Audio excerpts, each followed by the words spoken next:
I transmigrated into a damsel in distress novel as the male supporting character. I arrived on the exact day the character was supposed to give the keys to $1 million luxury car to the female lead, an intern at his company.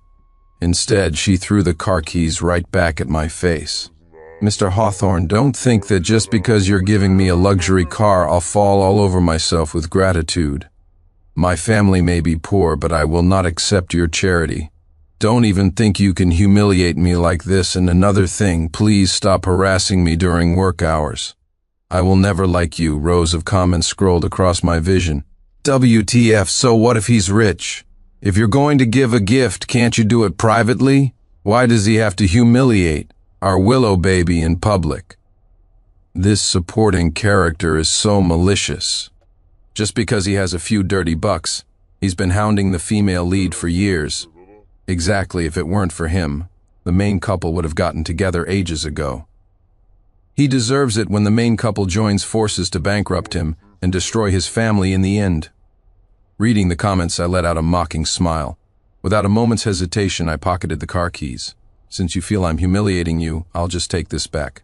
Oh, and that designer handbag I gave you last week, and the $1 million watch I gave you 3 months ago for your college graduation. Since you consider them all humiliations, you can return them all at once. I turned to my assistant standing behind me. Ms. Miller has failed to close a single deal during her 3-month internship. According to company policy, she has not passed her probationary period and will not be hired. My assistant nodded respectfully. Understood, Mr. Hawthorne. The comments exploded instantly. WTF, he wants everything back? What are you doing, you simp? How can you take back something you've already given away? Somebody get the screenwriter. Why did the plot change?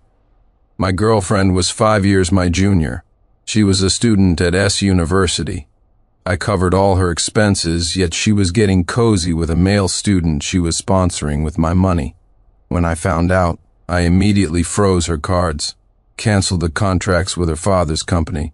Her family faced bankruptcy, and she came crawling back, crying and kneeling, begging for my forgiveness. She said she knew she was wrong, that she loved me most of all. Get lost. Belated affection is worthless. At midnight, I closed the last file on a merger and acquisition.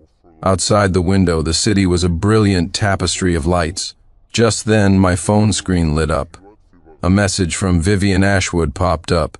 Sincere, I had the kitchen keep some nourishing soup warm for you. Remember to drink it when you get back. Such a thoughtful gesture sent a wave of warmth through me. I rubbed the bridge of my nose and pressed the intercom. Charles, get the car ready. Isn't he supposed to shamelessly beg her to accept it? This guy is just trying to force our Willow baby to be with him, so cringe. Sincere, calm down. So what if she doesn't like you? How can you stop being good to her? The female lead froze in shock. Wait, this isn't how the story is supposed to go. Chapter 1. In the original book, my name was Sincere Hawthorne, the male supporting character in a savior novel, whose only purpose was to shower the female lead with money and resources. The female lead was Willow Miller, a young woman the Hawthorne family had sponsored since she was a child. The first time Sincere Hawthorne saw her, he was deeply moved. Willow was only 8 years old that year. Her father had died in a mining accident. The mine owner compensated her family with $200,000. That very night, her mother took the money and ran, vanishing without a trace and leaving not a single cent for Willow and her elderly grandmother. Half an hour later, I was at Hillcrest Manor. I opened the door to find Vivian curled up on the sofa, scrolling through her phone. The hem of her silk robe had ridden up to the top of her thighs. On the coffee table was the late-night snack the butler had prepared, truffle-stewed eggs with caviar.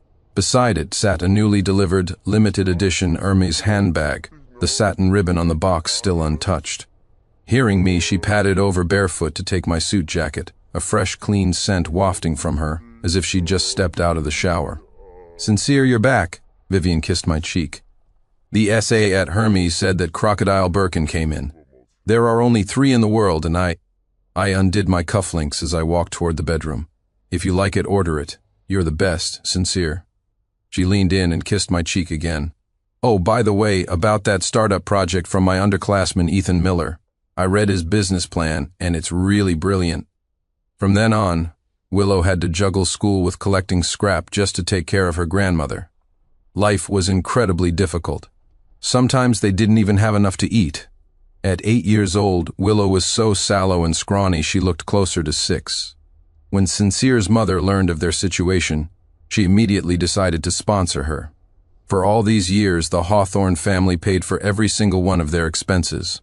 When Willow started college, they even let her move into the Hawthorne family villa for convenience. By this time, Willow had blossomed into a real beauty. She stood timidly at the villa's entrance, clutching the hem of her clothes, her large eyes filled with anxiety. Sincere rushed to take her hand, his smile radiant.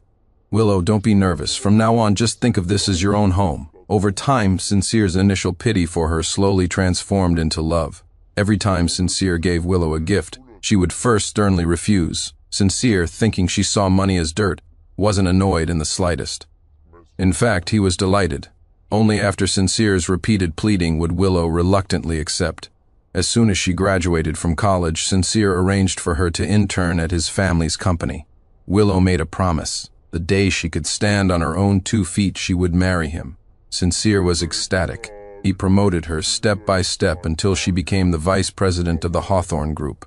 He never expected that while Willow was enjoying the resources provided by his family, she was mocking him behind his back as a rich, stupid simp. In the end, she colluded with her college flame, the novel's male protagonist, to steal the Hawthorne Group's core technology and strategic projects. This ultimately led to the Hawthorne family's bankruptcy. The original Sincere's parents were hounded to death by creditors. He himself was framed by the main couple and sent to prison. When they visited him in prison, they didn't forget to twist the knife. Willow's eyes were filled with hatred. Her eyes lit up, but then she bit her lip as if remembering something. "But the deadline for financing is tomorrow, and he's short $50,000 for the security deposit." I stopped in my tracks. This was the 3rd time she had brought up his name this week. Ethan Miller was a scholarship student we were sponsoring. According to her, he was a hard worker with a gambling-addicted father and a hospitalized mother. She tugged at my sleeve, shaking it gently. "He's trying so hard, and his family situation is incredibly difficult. His parents are just ordinary people. He gets by entirely on scholarships." $50,000? I pulled my arm away, took the black card from my wallet, and handed it to her. "Handle it yourself." $50,000? That's less than the cost of a single gear in my watch, as long as she's happy. As she took the card, her fingertip lightly scratched my palm, a silent, familiar signal. We had rehearsed this routine countless times over the past 5 years. She would ask. I would give, and I'd receive an intimate night as my reward. "Sincere Hawthorne, if you hadn't kept pestering me, I would have been with my love, Ethan, a long time ago. Your family getting what they have today is just what you deserve." Ethan Jennings wrapped his arm around her waist and sneered at Sincere. "Sincere, you're nothing but a simp, so what if you have money? Willow and I got to where we are today through our own hard work. True strength is earning dignity and success through your own merits. And you? You are nothing more than our stepping stone, Chapter 2. At that moment, the stunned Willow Miller finally snapped back to reality. Her eyes flickered with panic for a second before being overwhelmed by the rage of being humiliated. "Sincere Hawthorne, must you resort to playing hard to get to force me to submit? Do you think I'll yield to you just because of this?" She took a deep breath, her eyes filled with a thick disgust. "If you think firing me and demanding your gifts back is a threat that will make me bend to your will, then you are gravely mistaken. I, Willow Miller, can get anything I want through my own merit. I will never bow my head to you." The comments flew across the screen. "Wow, our Willow baby is so headstrong, she won't let his scheme succeed." "Ha, playing hard to get, how interesting. Isn't Mr. Hawthorne's tactic a bit pathetic? Hold on, Willow, he's just posturing, as if he could really bear to let you go. I bet you in less than 3 days he'll be on his knees begging you to come back." I clapped my hands theatrically, my smile growing more mocking. Yes, you're right about everything. I'm sure you can get whatever you want through your own merit. But you've been talking for a while now. Are you giving the stuff back or not?" As soon as I said that, many of the employees who had gathered to watch the spectacle burst out laughing. The laughter pierced Willow like 1,000 needles, making her skin crawl. But tonight, I turned away from her approaching lips. "I still have some work to do.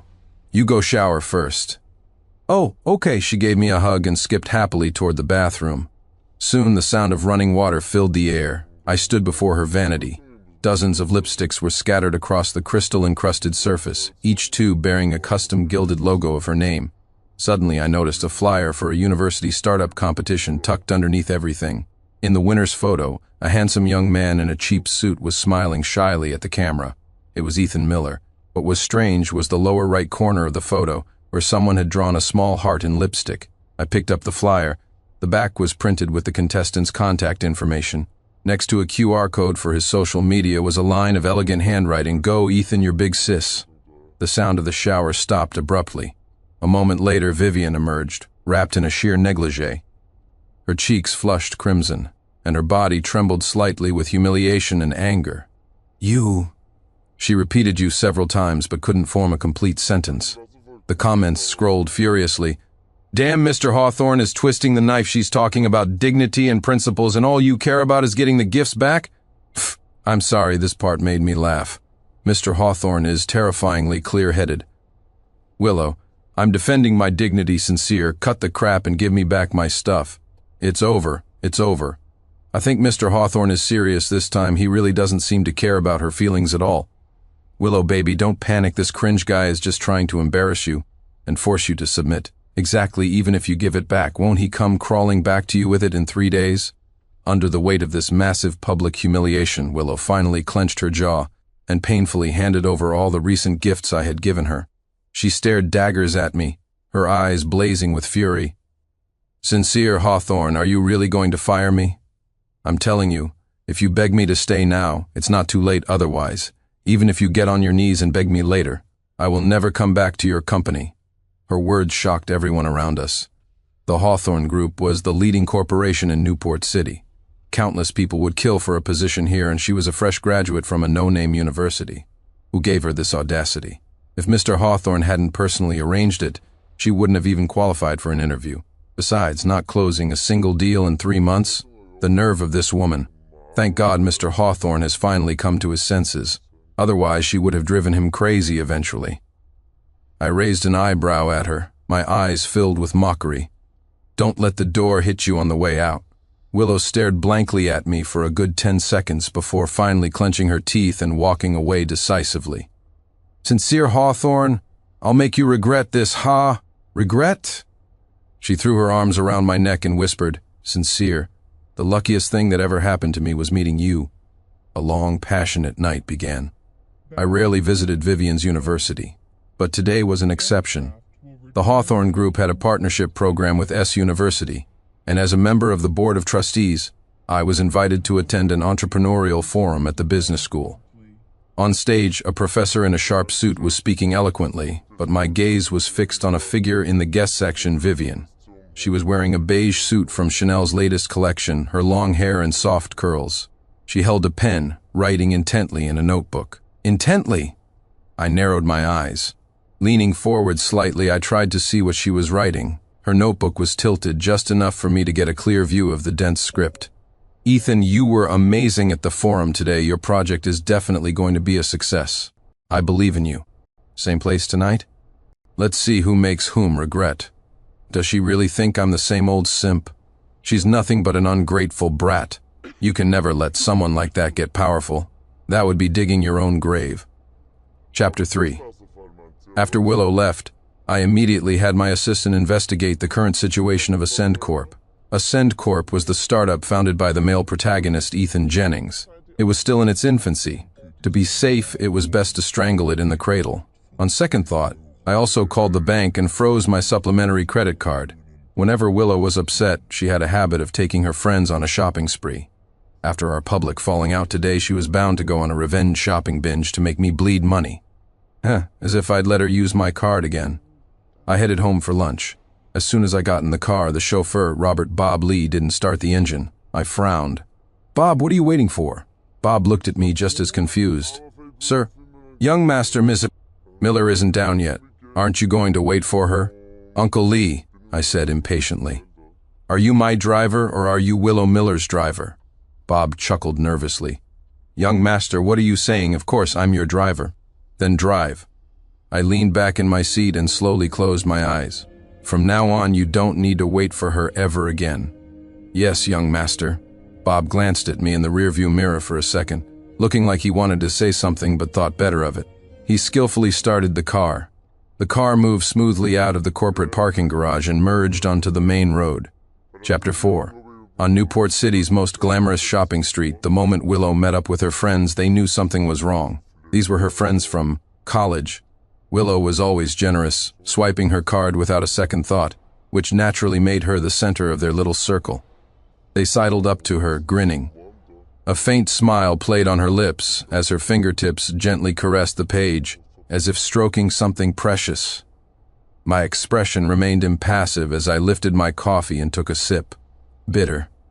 After the forum, I was waiting for my driver at the university gate. Vivian came jogging over, her cheeks flushed and her breathing a little ragged. "Sincere, what are you doing here?" She looked up at me, her eyes filled with surprise, as if she truly had no idea I would be attending. I looked down at her, my eyes landing on her slightly disheveled collar. A very faint lipstick stain, smudged on the pristine white fabric. It was a shade of pinkish orange, the same color she was wearing today. "The forum was interesting," I said flatly. Her eyes lit up, and she immediately linked her arm with mine. "Right? Ethan's project has so much potential." Even the dean was nodding when he gave his speech today. Her tone was filled with undisguised pride, as if showing off a prized pet she'd raised herself. "Willow, how come you have time to ask us out shopping today? Aren't you interning at Hawthorne Group? Don't tell me you had a fight with Mr. Hawthorne." Willow let out a cold snort but didn't confirm or deny it. Seeing this, her friends exchanged knowing smiles. "Oh, please." As if Mr. Hawthorne would dare to argue with our Willow. "He's just a simp at her beck and call. Mr. Hawthorne must have done something to upset our Willow, so she came out to blow off some steam. I bet you anything. Before the day is over, Mr. Hawthorne will come crawling back to please our girl." They all knew that although Sincere was a high and mighty CEO, in front of Willow Miller, he was nothing more than an obedient dog. A few words of flattery from her friends, and Willow's foul mood from the morning vanished into thin air. She was back to her usual confident, arrogant self. She curved her lips into a smile. "Whatever you guys want to buy today, pick it out." "It's on me." At her words, her friends cheered. A flicker of triumph crossed their faces, but they quickly continued their flattery. "That's our Willow, always so good to us. Willow is so amazing, she deserves someone better. How could a veteran simp like Sincere Hawthorne ever be worthy of her?" The group swarmed around Willow as they entered a designer handbag store. After a shopping frenzy, the total came to $130,000, but when it was time to pay, everyone was dumbfounded. Willow swiped the card 4 or 5 times, but it failed each time. "What's going on?" The smile on Willow's face instantly froze. The embarrassment was palpable. She steeled herself and tried one more time. After it failed again, the sales clerk returned the card to her with a polite but distant expression. "Ma'am, this card has indeed been frozen. It cannot be used." "Frozen? How could it be frozen?" Chapter 5. Willow's face turned pale. She gripped the bank card so tightly her knuckles turned white. "Willow, what's wrong?" Her friends realized something was amiss and crowded around her. I gently withdrew my arm, pulled a cigarette case from my inner jacket pocket, and slowly tapped one out. "Sincere?" she asked, looking at me with a hint of confusion. I didn't answer. I just lit the cigarette, took a deep drag, and let the smoke curl in my lungs before exhaling slowly. "Vivian," I began, my voice low, "have you been a bit too concerned with this underclassman lately?" Her expression froze for a second, then she smiled even more sweetly. "Of course not. I just think he's very talented and wanted to help him out." "Help him?" I scoffed, flicking the ash from my cigarette. "With my money?" Her smile finally faltered. In the distance, a red sports car was slowly approaching the Porsche 911 I'd bought her. The window rolled down, and in the driver's seat, a handsome young man was looking our way. Ethan Miller. The color drained from Vivian's face. I crushed the cigarette, my gaze sweeping between her and Ethan before finally settling on her trembling fingertips. "Vivian," I asked softly, "maybe you hit the limit? Want to try a different card? Mr. Hawthorne didn't freeze your card, did he?" Willow grew more and more flustered. She had her own bank card, of course, but the balance couldn't even cover a fraction of the cost of these bags. Willow?" One of her closer friends asked tentatively, a hint of suspicion in her eyes. "Are we still buying these bags?" "Yes, of course we are. I need to make a phone call first. You guys wait here." The looks in her friend's eyes stung Willow deeply. She was used to being put on a pedestal, the undisputed center of her circle. If she couldn't pay today, her entire image would crumble. She frantically dug her phone out of her purse and ran to a corner to make a call, leaving her friends to stare at each other. They glanced at the expensive, already packaged bags on the counter, their expressions turning sour. "What's the deal?" a freckle-faced friend muttered under her breath. "You don't think Willow is actually broke, do you?" "No way. Mr. Hawthorne dotes on her. It's only $130,000. Remember that trip we took after graduation? She paid for everything, didn't she? But did you see how embarrassed she looked just now? Her face was completely white. It wasn't long before the phone rang. It was Willow. The second I answered, an angry voice shot through the receiver. "Sincere Hawthorne, why did you cancel my card? Do you think this is funny? Don't you know how much your childish behavior disgusts me? Stop this nonsense and unfreeze the card right now." Hearing her demanding tone, I scoffed. "Ms. Miller, are you confused? Is there a problem with me freezing my own card? Besides, why the hell should I pay for your shopping spree? Am I your father or your ATM? A brain is a useful thing, Ms. Miller. Try to use yours next time you speak." With that, I hung up the phone. Chapter 6. Tonight, are you taking my car home or his? I had the driver take Vivian home first. She sat in the passenger seat, her fingers clenched tightly around the seatbelt, glancing at me from time to time as if she wanted to speak but didn't dare. I kept my head down, scrolling through financial reports on my tablet, my expression calm, as if the confrontation at the university gate had never happened. But some things, once torn open, can never be pretended away. The car stopped in front of Hillcrest Manor, and Vivian finally broke the silence. "Sincere, did you misunderstand something?" I looked up, my gaze landing coolly on her face. She bit her lip, her eyes turning red. "There's really nothing between Ethan and me. I think he has a lot of potential and wanted to give him a hand." "A hand?" I chuckled, swiped a finger across my tablet, pulled up a file and handed it to her. "Transaction records from the last 3 months. The color drained from Vivian's face instantly. The comments started scrolling rapidly again. "Ah, the male supporting character is truly malicious. He's just trying to humiliate our Willow baby. Oh my God, on what grounds can he cancel her card? Just because our Willow baby doesn't like him? Men are all the same. They change their tune faster than you can flip a page. He's just trying to force her to submit, isn't he? Are the people above me insane? It's Mr. Hawthorne's card. What's wrong with him freezing his own supplementary card? Am I your father or your ATM? LOL, Mr. Hawthorne's comeback is brilliant. A brain is a useful thing, but it seems like the female lead forgot to bring hers. Well, so not being able to spend his money makes him malicious? Then what do you call your Willow baby, who wants her cake and eats it too?" Hearing the dial tone, Willow almost shattered her teeth in anger. With no other choice, she called Ethan Jennings for help. When Ethan heard she needed $130,000, he thought he was mishearing things. "Willow, you know my company is still in its startup phase. $130,000 is really not a small amount." Willow knew she was asking for a lot right off the bat, and felt a little guilty. But she had no other options, so she pressed on. "Ethan, I know things are tough for you right now. How about this? You're competing for that $500 million resort project on the east side, right? Your company is just starting out. You can't possibly compete with the Hawthorne Group. A $500 million project is nothing to Hawthorne Group. But it's different for you. If you can land this project, your company, Ascend Corp., will make a huge name for itself after that. You'll be able to pick and choose any project you want. I can persuade Sincere to let you have this project. Ethan, don't worry. I'll pay you back the $130,000 as soon as I can." At her words, Ethan's breathing quickened. "Willow, I believe you." After paying for the items, Willow finally let out a huge sigh of relief. The comments were filled with envy. "Wow, our male protagonist is so considerate of Willow. This is true love. I'm so jealous." Tuition, living expenses, startup capital, even his mother's medical bills. I read aloud in a slow, deliberate voice. "Vivian, you seem to care more about him than you do about me." Her fingers trembled, and a hint of panic crept into her voice. "Sincere, let me explain." "No need to explain." I took the tablet back, my tone even. "I have a business dinner tonight. I won't be back." The moment the car door closed, I saw her through the window, standing there, pale, as if all her confidence had been stripped away. But this was far from enough. Half an hour later, on the top floor of the Hawthorne Group Tower. My personal assistant, Charles Lawson, was already waiting in my office, holding a newly compiled file. "Mr. Hawthorne, I have the information," he said, handing me the folder. "Miss Ashwood's contact with Ethan Miller is more frequent than we initially thought." I opened the file, my eyes scanning pages of security camera screenshots, chat logs, and spending records. "Is our Willow baby going to help the male protagonist's company grow ahead of schedule?" "Yes, steal all the supporting characters' projects and resources and bankrupt the Hawthorne Group." "Yeah, serves him right for having designs on our Willow baby."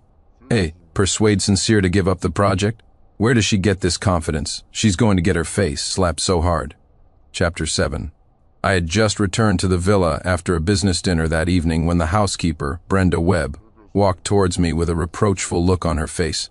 "Young master, Willow told me everything. You're being utterly ridiculous. Ms. Willow just didn't accept the luxury car you offered. How could you fire her for that? And you even canceled Ms. Willow's card. Is that any way to behave? Don't you know that this will make Ms. Willow angry? Aren't you afraid she'll never speak to you again?" The comments instantly lit up with excitement. "Brenda, well done, scold him hard, make this simp recognize reality." Brenda is the ultimate mouthpiece. A young master like him needs to be taught a lesson, to be reminded of his place. Exactly, Sincere is just a supporting character meant to give money and resources to save the female lead. Does he really think he's the protagonist? "Mr. Hawthorne, wake up, even your housekeeper dares to lecture you." It was then that I remembered. This Brenda Webb was Willow Miller's distant great-aunt. After my character's parents went abroad to expand the business, this housekeeper, banking on her relationship with Willow, started acting high and mighty around the house. She collected the highest salary but did absolutely nothing. The original Sincere, trying to please Willow, naturally did his best to please Brenda. Over time, she stopped seeing herself as a servant and started acting like she was his elder. Every now and then she would nag him to show off her status in the household. This had become a common sight in the Hawthorne estate. The first document contained the chat history between Vivian and Ethan. "Vivian, today's meeting was so boring. All I could think about was what you said last night, Ethan. I wear the shirt you got me every day. All my classmates are so jealous I have such a thoughtful big sis. Vivian, he's flying to Singapore tonight. Same place?" The second document was a statistical summary of their meetings. They met at least 3 times a week, at locations including cafes, the library, and even Ethan's rented apartment. The luxury goods Vivian bought for him, from clothes to watches, totaled over $300,000. The most ironic part was that Ethan had been bragging to his classmates about bagging a sugar mama. In the chat logs, he referred to Vivian as his ATM big sis. What about Miller's background check? Average grades, failed 3 courses. Charles pulled up Ethan's academic record, but he's very active in student groups, often showing off the luxury gifts he receives from a beautiful older sister. It seemed Willow had told Brenda about today's events, and this elder felt it was her duty to educate me. But I wasn't that spineless loser anymore. I wasn't going to put up with her. I slapped her across the face. "Who gave you the nerve to speak to your master like that?" The crisp sound of the slap echoed through the villa's living room. The other servants froze, staring over in stunned disbelief. Chapter 8. Brenda clutched her face, her eyes wide with disbelief that quickly turned to shock and fury. You dare to hit me?" she shrieked, her voice cracking. The comments were just as stunned. "WTF, Mr. Hawthorne got physical." "Ah, young master, how could you hit Brenda? She's Ms. Willow's great-aunt." He's lost it. As the supporting character completely gone insane. He even dares to hit an elder. What elder? She's a housekeeper on payroll. Does she really think she's the lady of the house? Aha, that was a good one, so satisfying to watch. That old hag has had it coming for a long time. "Mr. Hawthorne, my house, my rules." I ignored the comments and shook my hand. My eyes were ice cold as I stared at Brenda. "So what if I hit you, you ill-mannered thing? Has my family been too good to you?" Brenda met my gaze and felt an unexplainable panic, but she still tried to talk tough. I'm Willow's great-aunt. How dare you treat me like this? I'll tell Willow and make sure she never speaks to you again for the rest of her life." I couldn't help but let out a short, sharp laugh, cutting her off. Willow Miller? And who the hell is she? Just an ungrateful brat my family raised. I took a step forward, looking down on Brenda. You're fired. Pack your things right now and get the hell out of my house this time. Brenda was completely stunned. Fired? You dare to fire me? I've worked diligently for your Hawthorne family for so many years. Diligently? I looked at her mockingly. Last month, a girl from the literature department gave him a Mont Blanc fountain pen. When Miss Ashwood found out, she immediately bought him a limited edition Patek Philippe. My finger paused on the last photograph under the cover of night. Vivian was on her tiptoes, kissing Ethan's cheek. The date on the photo was from the day I left on a business trip last month.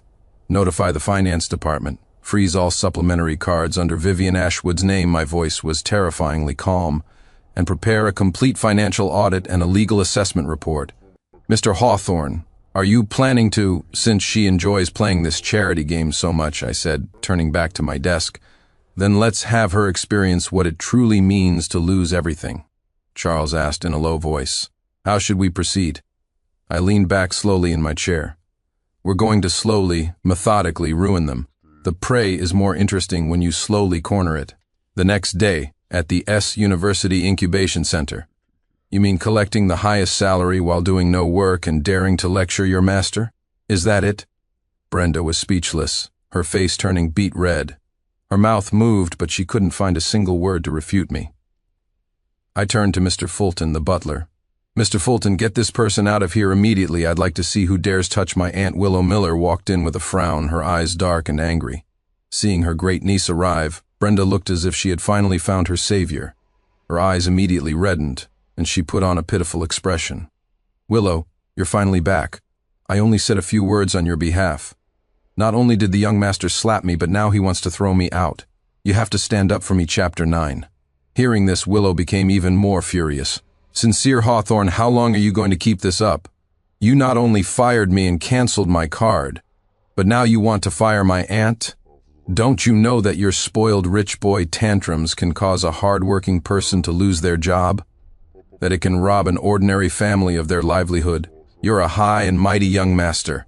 How can you be so blind to the struggles of us poor people? The comments were instantly flooded with praise. Aw, our Willow baby's values are so upright, and she's so kind, always thinking about the struggles of us common folk.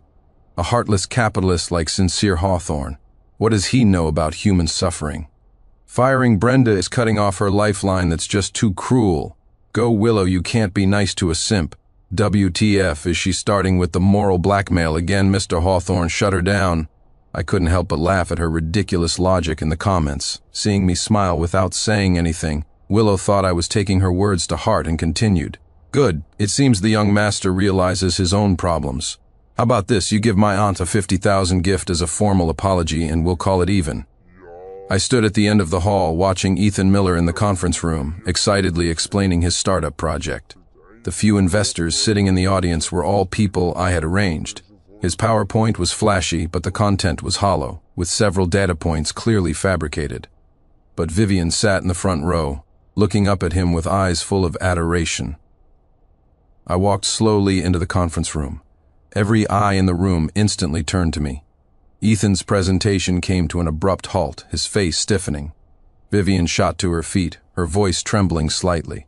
Sincere, what are you doing here? I ignored her, walking straight up to Ethan and picking up his business proposal. Your business model is full of holes, and the financial projections are pure fantasy. I looked up, a cold smile on my face. And you have the nerve to ask for investment with this? The room was silent. Also, I haven't settled the score with you for embarrassing me today. You must kneel before me, apologize, and admit you were wrong. Only then will I consider forgiving you. What the hell? What kind of insane logic is this? Are all female-oriented novels this brainless? I slapped her right across the face. Apologize. Apologize my ass, I barked at the butler. Mr. Fulton, restrain these two ungrateful wretches. Mr. Fulton had long been fed up with these two idiots. He was a long-serving retainer of the Hawthorne family. Ever since these two arrived, they had shown him no respect. Now, seeing his young master finally come to his senses, he was so moved he almost cried tears of joy. He immediately had the security guards pin both women to the floor. Chapter 10. Willow's fair cheek was pressed firmly against the cold floor. A fiery sting spread across her face. Her mind was still reeling when she finally processed what had happened. She let out a piercing scream. "Sincere Hawthorne, you dare to hit me? Let me go right now or I'm going to get really angry," the comments exploded. WTF, what the hell is this supporting character doing? Our Willow baby is so kind, how could he do this to her? Aw, my heart breaks for our Willow baby. That slap shattered my heart into a million pieces. Look, her face is all swollen. Aha, yes, so satisfying. Mr. Hawthorne is a legend. That slap spoke for all of us men. Mr. Hawthorne, I was blind before, but now I'm wide awake 666. I slowly squatted down, lifted Willow's chin, and spoke in an icy tone. Willow Miller, if my family wasn't so kind-hearted, do you really think you'd be living in this house? Do you think you would have had a life free of worry for the past decade? Your grandmother has been bedridden for years. Who provided her with the best medical care? After all these years, if my family had raised a dog, it would have learned some loyalty by now, but you, Willow Miller, you take my kindness for granted and dare to shout at me? Ethan's face went from pale to flushed, his fingers clutching the presentation script so tightly his knuckles turned white. Vivian rushed over and grabbed my sleeve. "Sincere, Ethan is just inexperienced, but he's really trying hard." I turned to look at her, my voice gentle but every word a dagger. "Vivian, are you sure you want to plead his case in front of all these people?" Her hand flinched as if burned, and she let go of my sleeve. As I turned to leave, I heard Ethan's gritted teeth snarl from behind me. "Vivian Ashwood, didn't you say he doesn't care how you spend his money? See? The drama of dogs turning on each other is always so entertaining." I stood by the floor-to-ceiling window of Hillcrest Manor, a glass of whiskey in my hand, the ice slowly melting in the amber liquid. When Vivian came in, she looked flustered. "Sincere," her voice trembled. "I need to talk to you." I didn't turn around, just gazed at the bustling city lights outside. "About what?" "You secretly sell the gifts I've given you over the years to fund Ethan Jennings's startup, and now you have the gall to demand that I kneel and apologize to you? Where is your shame?" In the book, this despicable pair fed off the Hawthorne family's resources, growing stronger and stronger. The first thing they did once they had power was bankrupt my family and leave us for dead. And a venomous scorpion like this is the great female protagonist of this story? Give me a break. I stood up and ordered the butler, "Drag these two wretches away and teach them a proper lesson." A flicker of excitement crossed Mr. Fulton's eyes. "Yes, young master," seeing that I was serious, Willow began to panic and struggle violently. "Sincere Hawthorne, are you insane? Let me go," but no matter how much they struggled, the guards dragged them away. Immediately after, the sound of sharp slaps and desperate cries filled the air. Willow was finally scared. She begged for mercy. "Sincere, I was wrong. Please, please let me go." "I'll never treat you like that again. I really know I was wrong. It hurts so much, boo-hoo. Please stop hitting me." Chapter 11. I knew they'd had enough. "It's more fun to play with your food slowly." I waved a hand at Mr. Fulton. "All right, that's enough for today. Throw these two out. From now on, they are not to set foot in the Hawthorne estate without my permission." The butler bowed and left, ordering the staff to throw all their luggage out onto the street. The two of them cried outside for a while, but seeing that I remained unmoved, they finally clenched their teeth and left, their faces full of resentment. It seems that in the world of female-oriented novels, reason doesn't work. You have to speak with your fists. She came up behind me, her fingers tentatively gripping the sleeve of my suit, just as she had countless times before when she wanted something. "I know you're angry, but there's really nothing between Ethan and me. He's just an underclassman. An underclassman?" I let out a soft laugh and finally turned around, my icy gaze fixed on her face. "An underclassman worth over $300,000, an underclassman worth visiting at his apartment late at night? An underclassman worth..." I pulled my phone from my pocket and opened the photo from the investigation. In the picture, Vivian was on her tiptoes, kissing Ethan on the lips. The color drained from her face. Her fingers went limp, releasing my sleeve, and she stumbled back a few steps. "Sincere, let me explain." Her voice was already laced with tears. "Explain what?" I put my phone away, my tone terrifyingly calm. "Explain how you used my money to keep another man? Or explain how you told me I love you most sincere while sleeping with him. Her pupils constricted, as if she never expected me to be so blunt. The comments were dominated by angry messages. Ah, how could you treat our Willow baby like this? That supporting character deserves to die. Sincere, enjoy it while you can. When the main couple joins forces to destroy your family, you'll be the one crying. The Hawthorns gave Willow everything, and she repays them by conspiring with an outsider to ruin them. Does an ungrateful brat like that even deserve to be the female lead? Shut up, you. The only reason he was nice to her was to get in her pants. Don't make him sound so noble. Exactly does being rich mean you can do whatever you want? He's not worthy. Willow supported her great aunt as they walked down the street. Both of them looked utterly wretched. Brenda sighed, looking worriedly at Willow. Willow, the young master seemed different today. You don't think he doesn't like you anymore, do you? Willow snorted coldly. Sincere has only ever been good to me his entire life. He's been my simp for over a decade. How could he change just like that? Brenda was even more confused. Then why did he treat us like that today? Willow said with conviction. He's just jealous because I haven't agreed to be with him and I've been getting close to Ethan. Does he really think this is the way to make me submit? She patted Brenda's hand reassuringly. Aunt Brenda, don't worry. When he sees this method isn't working, he'll go back to being nice to me like he always has. I'll just give him the cold shoulder for a few days.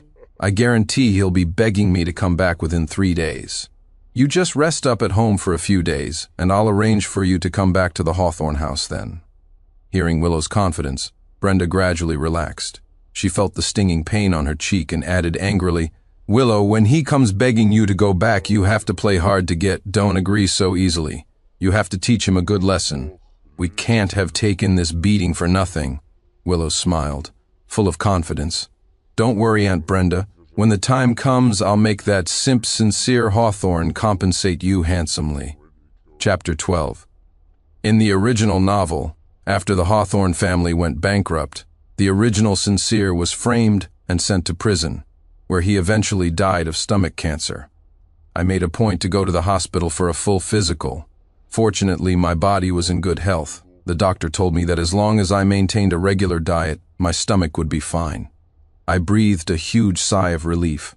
As I was walking through the hospital lobby, I saw Willow Miller grabbing onto her attending physician and refusing to let go. Dr. Peterson, you can't abandon my grandmother, please. Just keep giving her the best medicine like before. I promise I'll pay the medical bills as soon as I can. Dr. Peterson sighed. Ms. Miller, I don't own the hospital. If you don't pay, forget the best medicine. She might not even get the standard ones soon. I'm just a doctor. Making things difficult for me won't help. You need to figure something out quickly. Dr. Peterson pulled his arm free from her grasp and hurried into the elevator.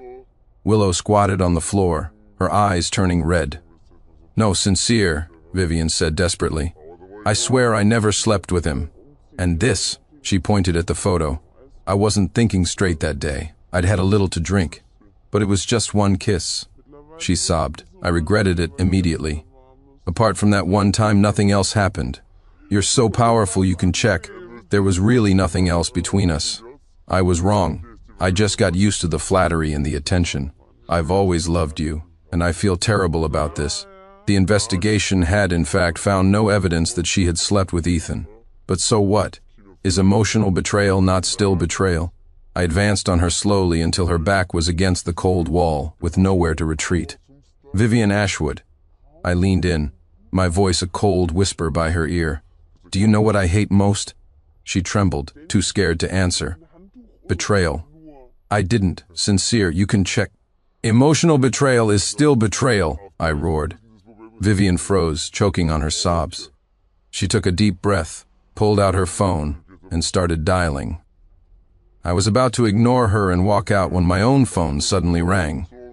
The familiar ringtone made Willow's body jolt. She looked up, saw it was me, and quickly stood up to block my path, saying through gritted teeth, Sincere Hawthorn, you win. I was completely baffled. What? Willow tilted her head up to look at me, her expression stubborn. Sincere, stop pretending. Isn't this what you wanted? To see me at my most desperate and pathetic?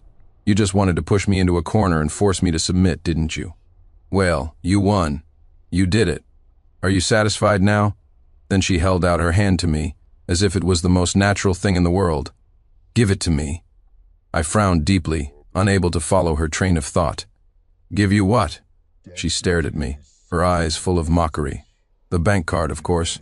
You followed me to the hospital just to see me in this state, didn't you? And then you'd show up at the critical moment to save me?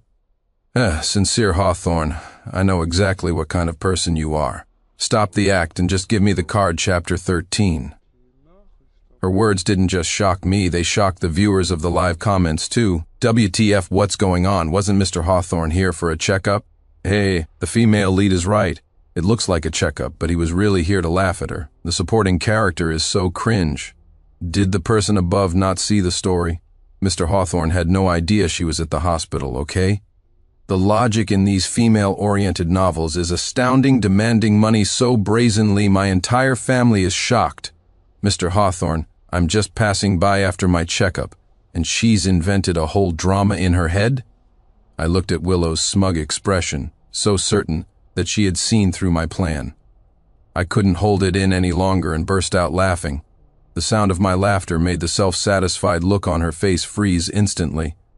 I straightened up and pulled a document from my inner jacket pocket, one I had prepared earlier, and held it in front of her. Asset freeze declaration. As of today, all bank cards, credit cards, and membership accounts in your name are frozen, I stated methodically. That engagement ring on your finger was my mother's family heirloom. Now give it back to me. Her tears finally fell, her hand flying to cover the ring as she shook her head desperately. Sincere, I know I was wrong. Please give me another chance. A chance? I sneered. I've given you far too many. I reached out, grabbed her wrist firmly, and began to slide the ring from her finger. Her nails dug into the back of my hand, drawing red lines, but I didn't even flinch. Charles, I called toward the door. My personal assistant immediately entered, holding a file. Miss Ashwood, this is a detailed list of all funds you have drawn from Mr. Hawthorne's accounts over the past 2 years, Charles said, his face impassive. Willow Miller, I said, stifling my laughter, my eyes filled with pity. Didn't I tell you to bring your brain with you? Or do you just not have one? They have a neurology department here. You should really get yourself checked out. I started to walk around her, but then I stopped abruptly. Oh, by the way, just a friendly reminder. I was the one who personally stopped payment on your grandmother's medical bills. Didn't you say you could get everything you wanted through your own merit? Well, I'm letting you.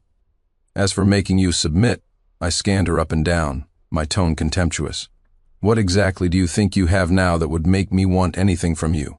Do you think your swollen face is alluring? Or do you find your penniless state, unable to even pay your grandmother's medical bills, particularly charming? I shook my head and scoffed. Willow Miller, the reality is, without my family, you are nothing to my surprise. After everything I said, Willow still looked at me as if she had me completely figured out. Fine, a complete waste of breath. It seems the heroines in these novels only ever believe their own judgment. Her face was still swollen, yet she was convinced I was in love with her. She looked at me with disdain. That's enough, Sincere. I've given you a way out. You should take it. Everyone knows you've only ever been good to me for the past decade. This whole playing hard to get act is really annoying. You don't understand me at all. Just then, a man in a white suit with a gentle appearance showed up. He stepped directly in front of Willow. The comments instantly boiled over. Whoa, look, our male protagonist is here. What kind of showdown is this? The male protagonist protecting the female lead, so sweet. Ah, Ethan is so handsome. The way he protects our Willow is so manly. Fight they have to fight. Yes, I want to see the classic scene of two men fighting over our Willow baby. Chapter 14. Ethan Jennings steadied Willow. This includes the $237,000 you transferred to Ethan Miller, as well as the luxury goods, medical bills, and other expenses paid on his behalf. The Hawthorne Group's legal department has already prepared a lawsuit. If you are unable to return the full amount within 30 days, we will sue you for embezzlement of property. Vivian's face went completely white. Her legs gave out and she collapsed onto the floor. No, Sincere, you can't do this. She looked up at me, her face a mess of tears. You promised I could have that money. You said I could spend it however I wanted. Yes, I did, I said, looking down at her. But I never said you could use my money to keep a boy toy. I turned and walked toward the door without a moment's hesitation. Wait, she suddenly lunged forward, wrapping her arms around my legs. Sincere, I really know I was wrong. I'll never do it again. Forgive me this one time, I promise. I looked down at her. Seeing the faint swelling on her cheeks, a flash of pain crossed his eyes. Sincere Hawthorne, how could you do this to Willow? Even if she rejected you, how could you kick her out of your house and lay a hand on her? And now you dare to cut off her grandmother's medical payments. You've gone too far. Willow leaned against Ethan's chest as if she had found her anchor. Her eyes immediately reddened, looking like she was about to burst into tears. Oh, great, another idiot. I stared at him with a half smile. Oh? Since Mr. Jennings is so protective of her, why don't you pay her grandmother's medical bills for her? His words made Ethan's heart sink. This was bad. He knew Willow's grandmother had been sick for over a decade. It was a bottomless pit. If he took on that responsibility, it would be impossible to shake off. His startup company was still in its infancy. He was still smarting from the $130,000 he had transferred to Willow earlier. This was a hot potato he absolutely could not catch. Her exquisite makeup was smeared by tears.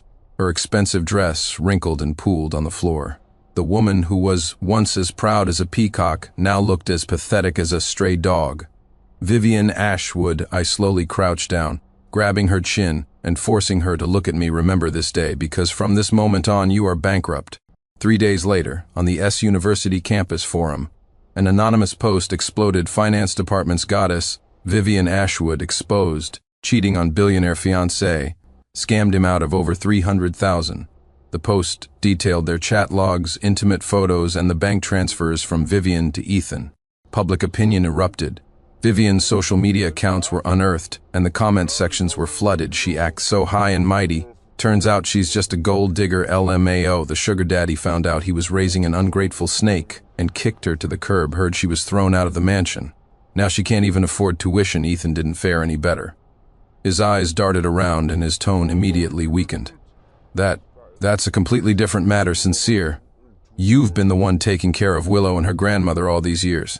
How can you just wash your hands of them like this? Do you have no conscience at all? Hearing Ethan's words, Willow's body, nestled in his arms, went rigid. She looked up at him in disbelief. She had thought Ethan would agree without a moment's hesitation. Ethan felt extremely uncomfortable under Willow's gaze. He quickly made an excuse and fled. Willow, I have some things to take care of at the company. I have to go." Before Willow could even respond, Ethan's figure had vanished completely. The comments section exploded. WTF, he just ran away? Ha ha ha, I'm dying. Could the male protagonist have run any faster? I thought he was going to protect the female lead. I thought it was true love. Is this it? Ethan Jennings, things are getting dicey. Time to bail. What do you people know? Maybe he really did have something urgent at the company. Exactly what do you fakes know? Can't the male protagonist have an emergency? Something at the company?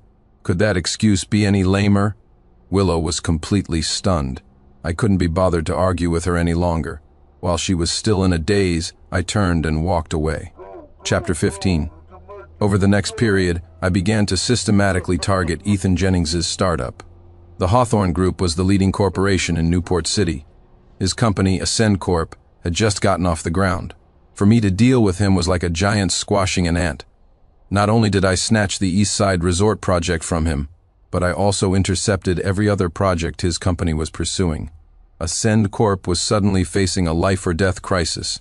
Ethan was frantic. He had boasted to his partners that he would definitely land the $500 million East Side project. Now, not only had he failed to get the project, but he was on the verge of bankrupting the company. The partners who had once flattered him no longer gave him any face. They pointed their fingers at him and cursed him out. Furious, Ethan arranged to meet Willow. In the park, a humiliated Ethan wore a grim expression. Willow Miller, why didn't the Hawthorne Group give up the East Side project? When you asked me for money, you promised me you would get it done. Is this how you trick me? Willow had been running around trying to raise money for her grandmother's medical bills and had been met with nothing but closed doors. Those best friends of hers were avoiding her like the plague. Her mood was already at rock bottom. Being questioned so aggressively by Ethan, her temper flared. Ethan Jennings, if you're so capable, why don't you go fight for it with your own skills? Instead of working hard yourself, you just expect others to hand projects to you. What is this, a startup or a charity case? Ethan's eyes widened. He never imagined that the usually gentle Willow would say such vicious things to him. His startup project was exposed for data fabrication, the investors collectively withdrew, and the university was even considering revoking his graduate school acceptance. Worse, the Hawthorne Group's legal department officially sent him a letter demanding the return of all improper gains. And all of this was just the beginning. Rainwater dripped down the rusty fire escape, forming a murky puddle at Vivian's feet. She clutched the handle of her suitcase, standing at the door of a low-income apartment. Rents $1,500 a month, deposit, and 3 months' rent up front.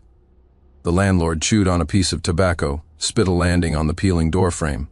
The girl next door works at a nightclub. It gets a little loud at night. The 150-square-foot room smelled of mildew, with yellowed mold spots visible where the paint had peeled. Vivian stood in the doorway, the hem of her Gucci dress brushing against a sticky stain on the frame. A loud argument, followed by the sound of a smashing bottle, erupted from the floor above. At that moment, all thoughts of love and affection flew out the window. "Willow Miller, you liar, when you called me for money, you gave me your word. What? Now that you have the money, you're going back on your promise, is that it?" It was evening, and many elderly people were strolling through the park. Seeing the two of them arguing with red faces, a crowd gathered around them. Being publicly shamed like this, the usually prideful Willow was livid.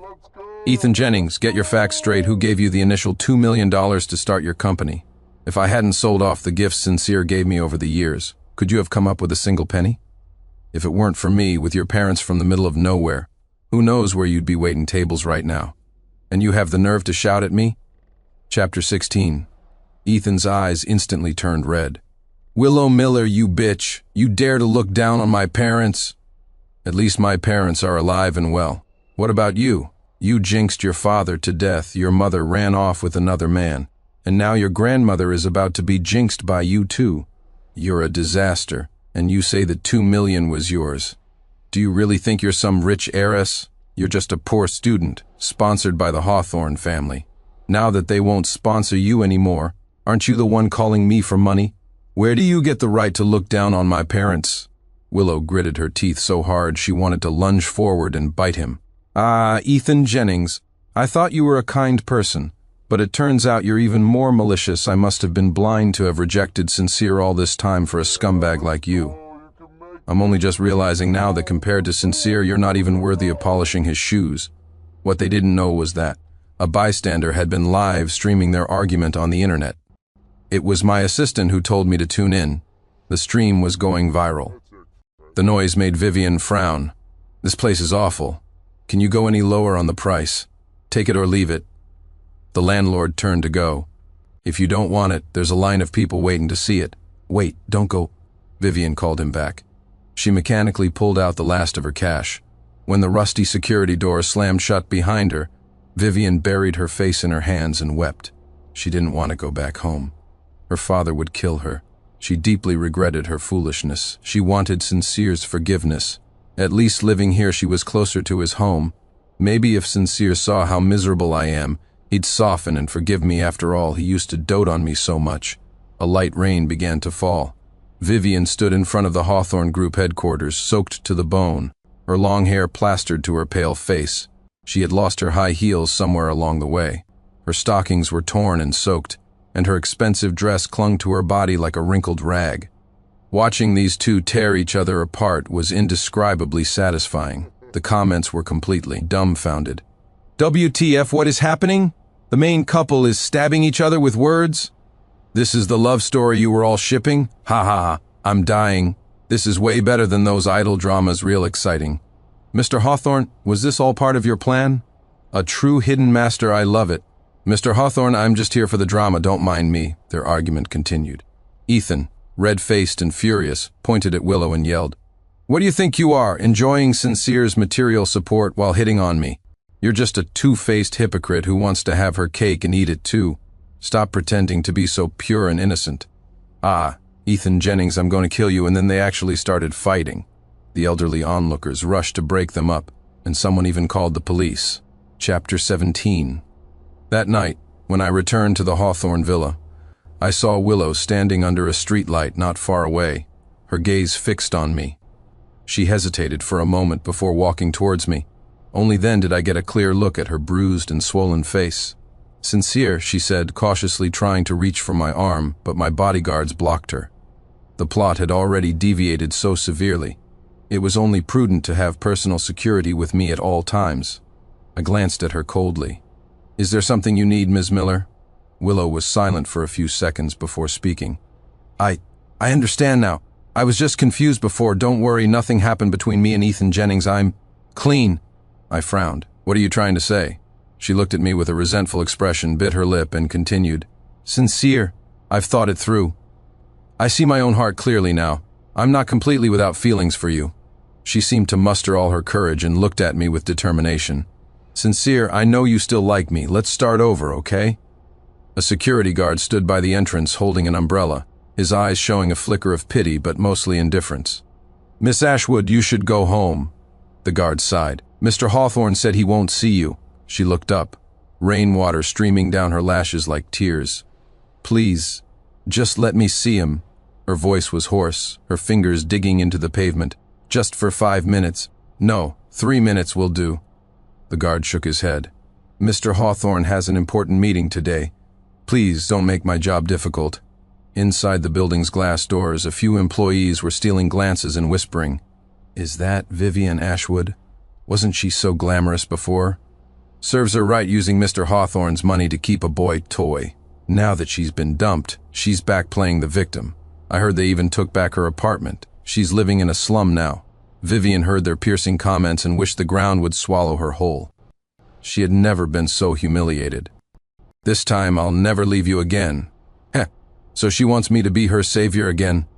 I looked at Willow's swollen face, trying its best to squeeze out an expression of remorse and deep affection, and I felt nothing but disgust. "Start over? Willow Miller, do you think I'm stupid or just blind?" I slowly took a step forward, and the bodyguards parted slightly. "Time and time again you treated the gifts I gave you as humiliations, and behind my back you mocked me for being rich and stupid. Ethan Jennings was right about one thing. You're just a two-faced, hypocritical bitch who wants it all. I have status and money. I could find a dozen pretty faces like you in a heartbeat and they would be grateful to me, but you? What makes you think I would ever want you back?" Every word I spoke was like a sledgehammer, shattering the fragile fantasy and self-esteem Willow had just barely managed to piece back together. Her face turned deathly pale, and her body began to tremble uncontrollably. "No, it's not like that, Sincere. You have to let me explain." Tears instantly welled up in her eyes, combined with the bruises on her face. She did look rather pitiful. "I was deceived by Ethan Jennings. He manipulated me. I only realize now that you were the only one who was truly good to me. I know I was wrong. I'll never treat you like that again." I had no patience for any more of her nonsense and gave a direct order to my bodyguards. "See her out. And from now on, Willow Miller is not allowed within half a mile of the Hawthorne estate." "Yes, Mr. Hawthorne," a bodyguard immediately stepped forward, blocking my path. "Ms. Miller, if you please, no, Sincere, you can't do this to me." Willow panicked. She tried to rush towards me but was held back firmly by 4 bodyguards. "Sincere, I know I was wrong. Please give me another chance. I promise I'll be good to you from now on. And she had never realized so clearly what she had lost. Flashback. 3 days ago when she was kicked out of Hillcrest Manor, she only had time to grab a handbag. All her cards were frozen. She couldn't even afford a taxi. She stood on the roadside trying to contact the besties who had once fawned over her, only to receive cold replies. "Vivian, it's not that I don't want to help, but Mr. Hawthorne has made it clear. Anyone who helps you is going against him. Are you insane? You cross Sincere Hawthorne for some poor student? What's the point of coming to me now?" In the end, she had to drag her suitcase to the nearest cheap rental she could find. The room was small and damp. The bedsheets had suspicious stains, and the bathroom faucet dripped endlessly. She sat on the edge of the bed, staring at the meager balance on her phone, and finally broke down completely. She truly had nothing left. Present day, the rain grew heavier. "I won't cause any more trouble, Sincere." I paused in my tracks and said, with my back to her, "Willow Miller, if Ethan Jennings had never appeared, I might have given you one more chance. But now, it's absolutely impossible. You still haven't sorted out your grandmother's medical bills, have you? The situation you're in now is all Ethan's fault. If you want someone to blame, go find him. Don't ever appear in front of me again." She had grown up with only her grandmother. Her grandmother was arguably the most important person in her life. Without the imported medicine, she wouldn't live much longer. It was better to let Ethan Jennings bear the weight of that hatred. After saying my piece, I walked away without a backward glance, leaving her piercing cries behind me. Chapter 18. Over the next few weeks, Willow called me hundreds of times. I never answered. She sent me long, rambling text messages, all ending with a plea for me to pay for her grandmother's treatment. I ignored them all and eventually just blocked her number. One day, as I was organizing some files, the long-absent comment suddenly exploded in my vision. WTF, what happened? The female lead's grandmother died, and she transferred all her hatred onto the male protagonist.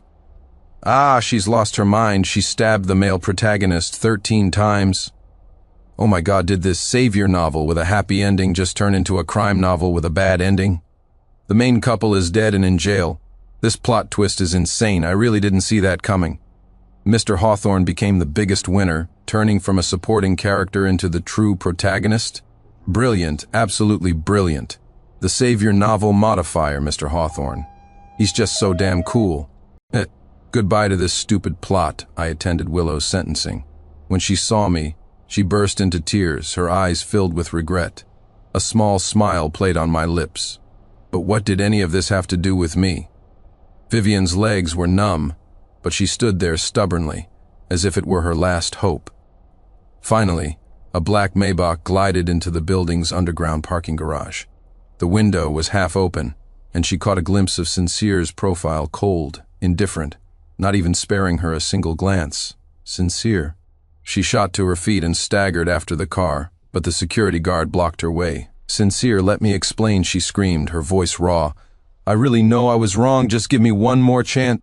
The car continued without pausing, disappearing into the garage and out of her sight. Vivian collapsed onto the ground, rainwater and tears mixing in her mouth, a bitter, salty taste. She knew she had been utterly abandoned. I stood at my office window, looking down at the tiny figure below. Charles stood behind me, reporting in a low voice. Mr. Hawthorne, Miss Ashwood is still standing downstairs. Should I leave her? I turned, taking a sip of the coffee on my desk. Let's see how long she can stand. And about Ethan Miller. It turned out that without the salvation from me, the male supporting character, the female lead of this savior novel met such a miserable end. But it was all her own doing. And now that I was free from this ridiculous plot, my real, wonderful life was just beginning. The end, confetti. Has the legal notice been delivered? Yes, but he currently has no ability to repay the debt. The university has also rescinded his scholarship. I chuckled softly. Then let's make him a little more desperate. Charles understood immediately and made a call. Inform all our corporate partners that the name Ethan Miller is to be placed on the Hawthorne Group's blacklist. I wanted them both to fully understand the meaning of no way out.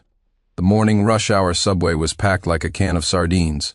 Vivian hadn't wanted to take the subway, but she was out of money. She had an appointment at a consignment shop to sell one of her designer bags for some cash. On the train, she was squashed between the smells of sweat and breakfast buns. Someone stepped on her new, cheap high heel, knocking it off. As she bent down to retrieve it, a man behind her pushed impatiently. What's the hold up? The screen in the car was playing financial news. A glimpse of Sincere Hawthorne's profile flashed across it. She subconsciously touched her neck where a 7-figure diamond necklace used to sit.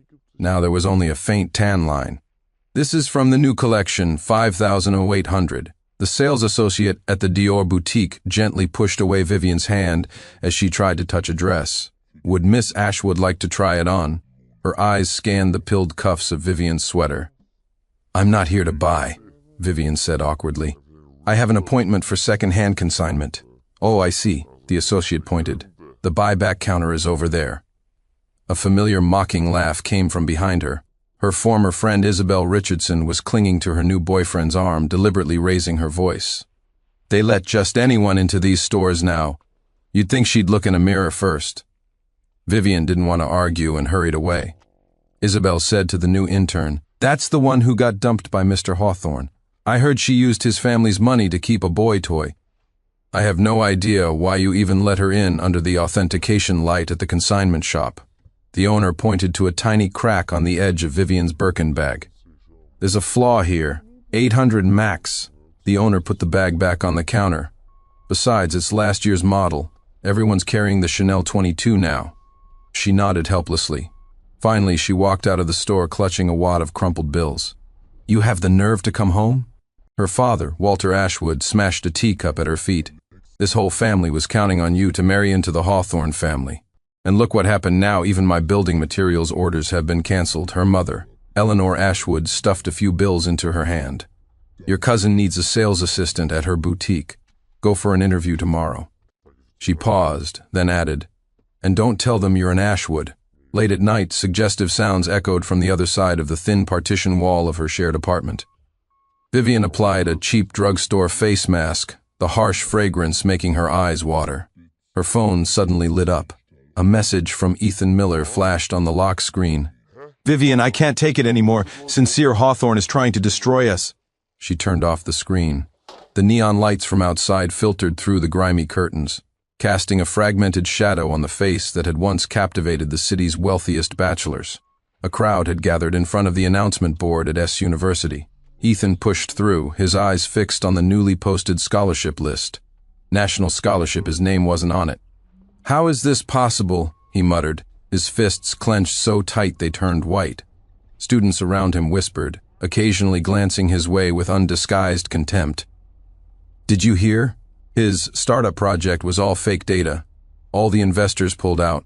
Serves him right you don't leech off Sincere Hawthorne's girl and get away with it. Wow, a debt of over $100,000. He'll be paying that off for the rest of his life, right?" Ethan spun around abruptly, shoving his way out of the crowd. In the dean's office, his academic advisor pushed a letter across the desk. "Your graduate school acceptance has been revoked," the advisor said coolly. "You failed the comprehensive evaluation." Ethan's throat tightened. "Why?" "My grades were good enough." The advisor gave him a meaningful look. "Character issues. We received an anonymous tip." He understood instantly. Sincere Hawthorne's name didn't even need to be mentioned to destroy his entire future. In his shared apartment, the smell of mildew and instant noodles hung in the air. Ethan stared at his computer screen, the email in his inbox stinging his eyes. "Dear Mr. Miller, we regret to inform you that the internship offer we extended has been rescinded due to strategic adjustments within the company." It was the only offer he'd received after sending out 27 resumes. And now, it was gone. He grabbed his phone and frantically dialed Vivian's number. No answer. 3 days later, a legal notice stamped with the red seal of the Hawthorne Group's legal department was delivered to him. Demand for repayment of improper gains, a total of $327,000.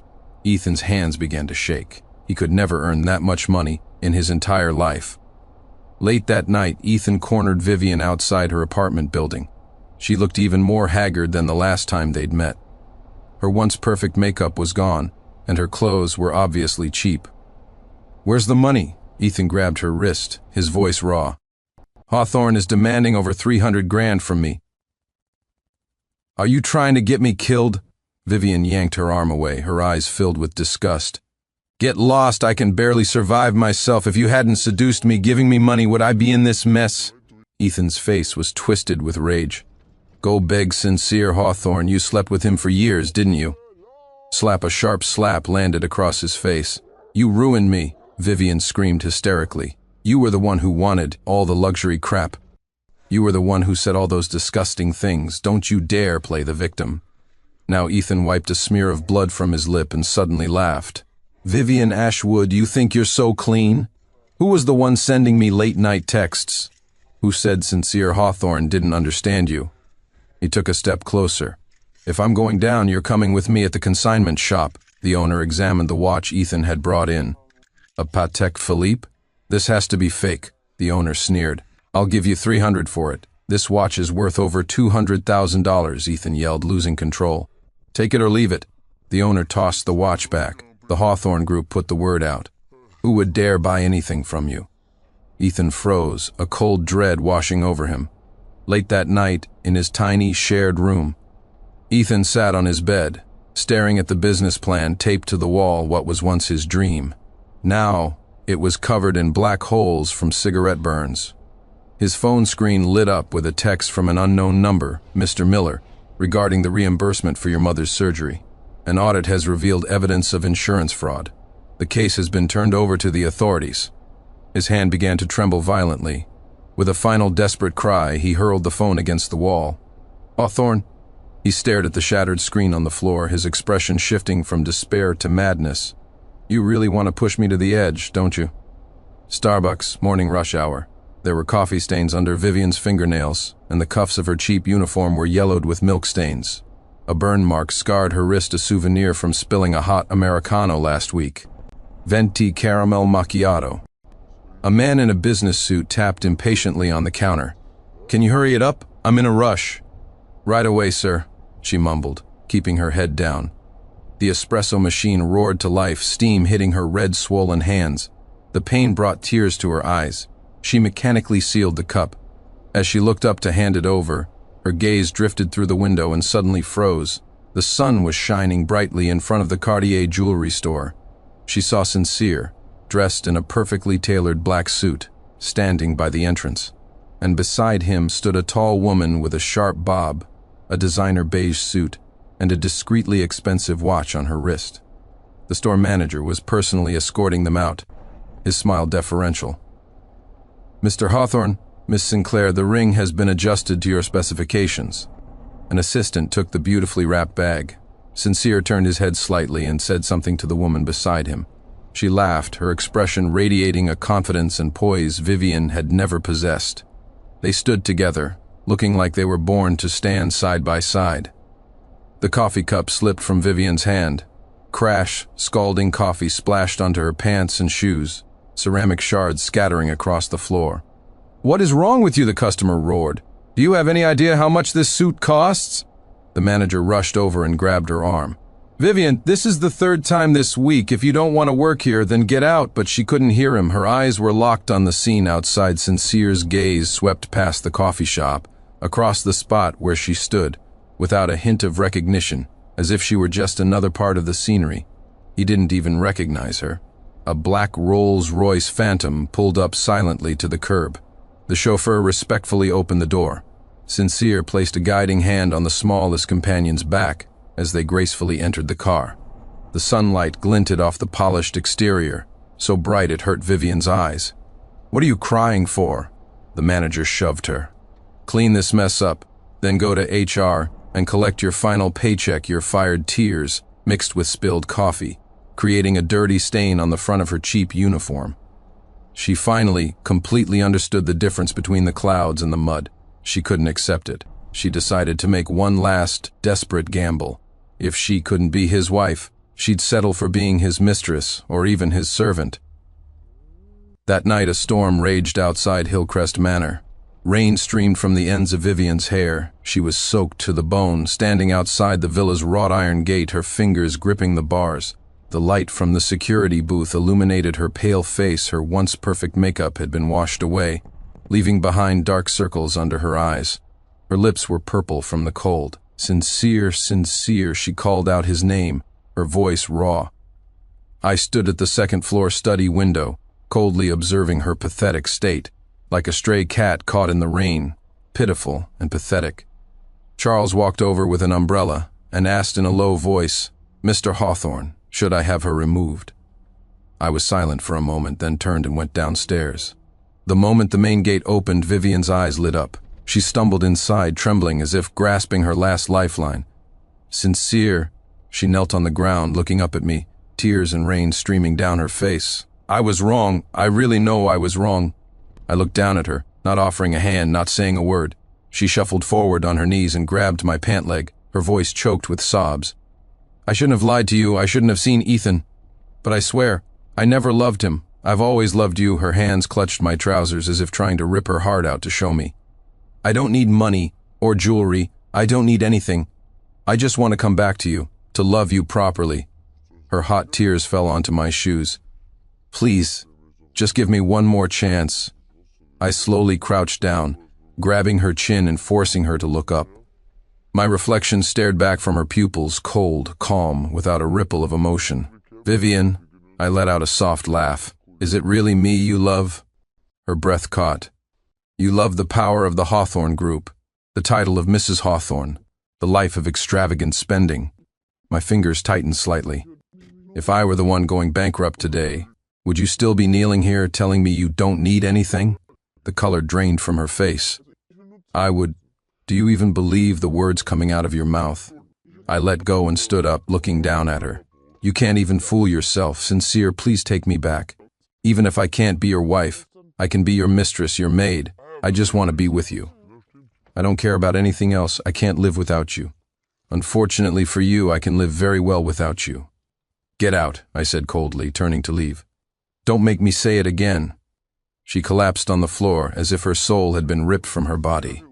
Rainwater dripped from her hair, forming a murky puddle on the marble floor. After a long time, she finally staggered to her feet and walked back out the gate. The storm continued to pour, her figure blurred in the rain, eventually disappearing into the darkness, as if she had never been there at all. Hawthorne Group Tower, top floor office. Beyond the floor-to-ceiling windows, the city's lights began to flicker on as dusk settled. I stood by the window, a freshly poured glass of whiskey in hand, the ice slowly melting in the amber liquid.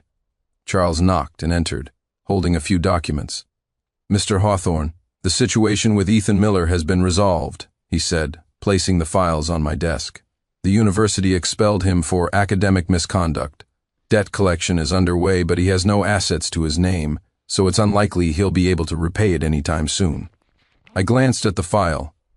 It contained a photo of Ethan leaving the university. His once handsome face was now gaunt, his figure slumped and pathetic as he dragged his suitcase away. What about his mother's medical bills? It was verified.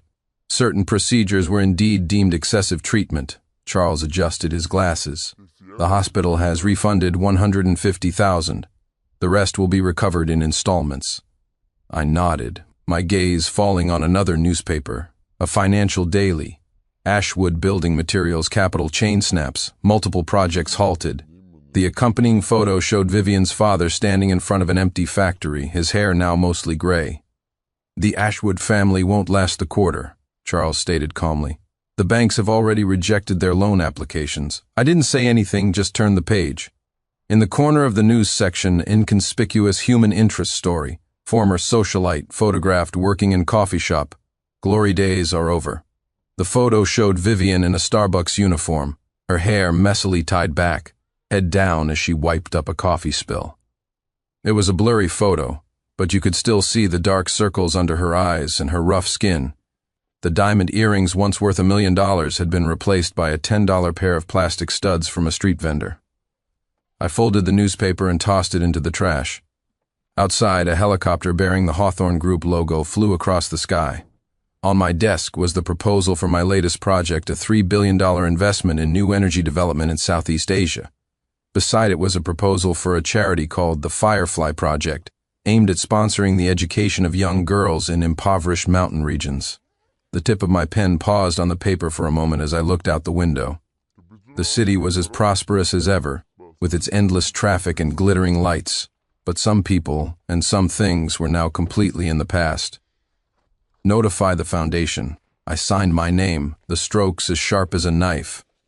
The Firefly Project launches next week. The moment I set down my pen, the office door clicked quietly shut.